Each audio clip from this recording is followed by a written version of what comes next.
నమస్కారం తనుష్క గారు. నమస్కారం అండి. శని వక్రగతి అయితే ఇప్పుడు నడుస్తుందమ్మా. ఇది 128 రోజుల పాటు ఉంటుందని చెప్పారు. జూలై 27వ తేదీ నుంచి శని వక్రగతి అయితే ప్రారంభమైంది. ముఖ్యంగా దీంట్లో ఏ రాశుల వారికి ఇబ్బందులు పడబోతున్నారు, ఏ రాశుల వారు మంచిగా ఉండబోతుందంటారు? అంటే ఫస్ట్ ఎక్కువ ఇబ్బంది పడే వాళ్ళ గురించి మనం చూడాలి. ఎందుకంటే శని వగ్రం అయినప్పుడు, ఇప్పుడు జన్మ రాశికి కానీ జనరల్గా ఏంటంటే మీన రాశిలో ఉన్నాడు శని ఇప్పుడు.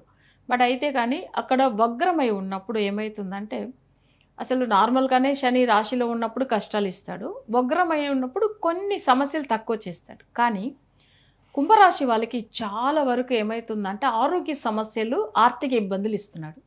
ఎందుకంటే కుటుంబ స్థానం ధనస్థానం అవుతుంది కుంభరాశికి. అప్పుడు ఆరోగ్యము ప్లస్ ధనం అక్కడ రెండునే సమస్యలుగా ఉంటుంది. నెక్స్ట్ వచ్చి ఏంటంటే కుటుంబం అనేటప్పుడు గొడవలు కూడా ఉంటుంది ఇంట్లో. కుంభరాశి వాళ్ళకి అస్సలు బాగలేదు, శని వగ్రగతి అయింది. మకర రాశి వాళ్ళకి రాశికి అధిపతి అనేటప్పుడు ఏమవుతుందంటే ఆరోగ్య సమస్యలు వస్తుంది. సో నెక్స్ట్ వచ్చి ఇక్కడ ఏమవుతుందంటే కొన్ని జాతకాలు తులారాశి అని చెప్తామంటే తులారాశికి 6లో శని వగ్రగతి ఉన్నప్పుడు ఆరోగ్య సమస్యలు వస్తుంది.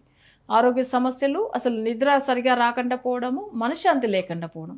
ఎందుకు తులారాశి వాళ్ళకి ఇలా ఉందంటే 4వ స్థానం ఏమవుతుందంటే సుఖం గురించి, నిద్రల గురించి అసలు వాళ్ళకి సుఖం లేకుండా అయిపోతుంది. 4వ స్థానానికి అధిపతి శని వగ్రగతిలో వెళ్ళాడు.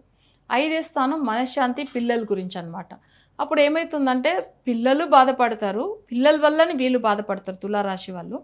ప్లస్ ఇక్కడ ఏమవుతుందంటే 6వ స్థానానికి వెళ్ళిన పిల్లల గురించి వీళ్ళు సఫర్ అవ్వడం కాకుండా వీళ్ళే మానసిక బాధలో ఉంటారు. సో అప్పుడు తులారాశికి, కుంభరాశికి, మకర రాశికి సరిగా లేవు. సరే, నెక్స్ట్ ఇక్కడ వగ్రగతిలో ఈయన శని ఉన్నప్పుడు చాలామంది శనికి వెళ్ళి డైరెక్ట్గా పూజలు చేసుకోవచ్చమా అంటే అలా చేసుకోకూడదు. ఇప్పుడు మకర కుంభరాశి కాకుండా జనరల్గా సింహరాశికి యాక్చువల్గా ఏంటంటే ఆయన 8లో ఉంటాడు. అష్టమంలో శని వగ్రమై ఉంటుంది, కానీ అస్తమించి ఉంది కాబట్టి తప్పలేదు.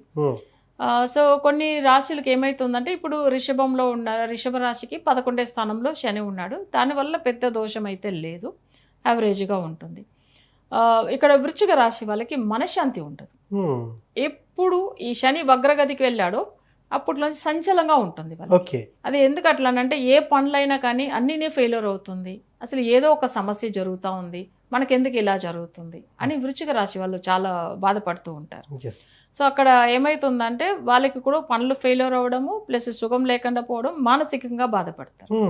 సో ఇది వృశ్చిక రాశి వాళ్ళకి ఉంటుంది. సో ఇవంతా ఈ వగ్రగతిలో ఉన్నప్పుడు డైరెక్ట్ శనికి పూజలు చేయకూడదు. కానీ ఏమైతుందంటే మనం పవర్ఫుల్ వశీకరణ పూజలు చేసుకోవచ్చు.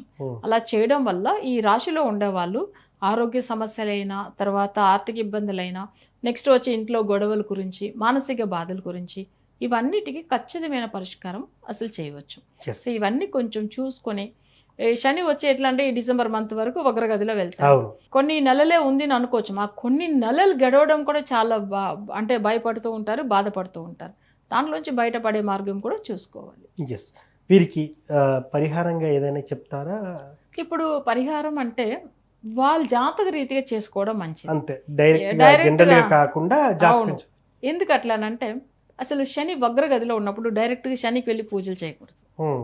అసలు చాలా మంది తైలాభిషేకంని, ఎల్ల శని జరుగుతుందని, లేదా వగ్రగతిలో శని ఉన్నాడని, అసలు నవగ్రహాల్లో శనికి వెళ్ళి చేస్తే ఇంకా సమస్యగా అనిపిస్తుంది. వగ్రగతిలో ఉన్నప్పుడు డైరెక్ట్గా వెళ్ళి పూజలు చేయకూడదు. సో దీనికి చాలా మందికి ఏంటంటే శనీశ్వరుడు డైరెక్ట్ ఫేస్ టు ఫేస్ చూసి కూడా మొక్కకూడదు, అసలు సైడ్ లోంచి నిలబడిదా మొక్కాలి. శని చూపు మంచిది కాదు, ఆయన కంటి చూపులే కూడా సమస్యదా. ఎప్పుడైనా కానీ తిరునల్లారు వెళ్తే కూడా డైరెక్ట్ మనకే మొదట దర్శనం దొరికింది కదని అసలు డైరెక్ట్ దర్శనం అట్లా చేసుకోకూడదు, సైడ్ లో నిలబడిదా చేయాలి. శని వగ్రగతిలో ఉన్నప్పుడునే శనికి డైరెక్ట్ వెళ్ళి పూజలు చేసుకోకూడదు. వాళ్ళ చేతితో తైలాభిషేకము, లేదు నార్మల్గా అభిషేకం చేస్తారు, నువ్వుల నూనెతో అభిషేకం చేస్తారు, అవన్నీ ఈ వగ్రగతిలో ఎక్కువ చేసుకోకూడదు, అసలు సెట్ అవ్వదు. ఇది చాలా మంది తెలియదు. అలానే శని వాళ్ళ జాతకంలో ఇప్పుడు కామన్ గా ఇప్పుడు తులారాశి ఉన్నారు, లేదు అసలు కుంభరాశి, వృశ్చిక రాశి అని చెప్పాం. వాళ్ళు శనికి వెళ్ళి ఇప్పుడు ఒకవేళ వగ్రం లేకపోతే వెళ్ళి పూజ చేసుకోవచ్చామంటే ఒక విషయం చెప్తాను నేను, వాళ్ళకి ఒకవేళ మాంది గ్రహంగా ఉండింది అనుకోండి వాళ్ళ ఒరిజినల్ జాతకంలో, అప్పుడు డైరెక్ట్ గా వెళ్ళి పూజలు చేయకూడదు. శని మాందిగా ఉంటే. సరే, శని మాంది గ్రహం ఎలా తెలుస్తుంది అంటే వాళ్ళ చక్రం ప్రకారము మకరంలోనో కుంభంలోనో శని నిలిచి ఉన్నప్పుడు, అప్పుడు మాంది ఆ ప్లేస్ లో ఉంటే, మకరంలోనో లేదు కుంభంలోనో మాంది ఉంటే, అప్పుడు వాళ్ళు శనికి డైరెక్ట్ గా పూజలు చేయకూడదు. ఒకవేళ వాళ్ళు పుట్టినప్పుడే జాతకంలో శని వగ్రగదిలో ఉంటే కూడా వెళ్ళి పూజలు చేయకూడదు. సో ఇది తెలియదు కదా, అందుకే కామన్ రెమెడీ అయితే కొంతమందికి సెట్ అవ్వదు. అనుకోకుండా వెళ్ళి పూజలు చేసి బాధపడకూడదు అనే విషయం వల్లదా నేను జాతక రీతిగా పరిశీలన చేసి రెమెడీ ఇవ్వాలని చెప్తూ ఉంటాను. సో మొత్తానికి శని వక్రగతి వల్ల ఏ రాశుల వారికి ఇబ్బంది పడుతున్నారనేది మీ మాటల్లో తెలియజేశారమ్మా. ధన్యవాదాలు. ధన్యవాదాలు.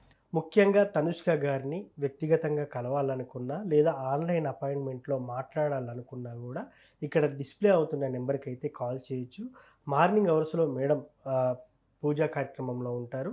సో మీరు కాల్ చేసినా కూడా వాళ్ళ టీం రిసీవ్ చేసుకుంటుంది. మేడం అందుబాటులో ఉన్నటువంటి టైంలో మీకు కలపడం అయితే జరుగుతూ ఉంటుంది.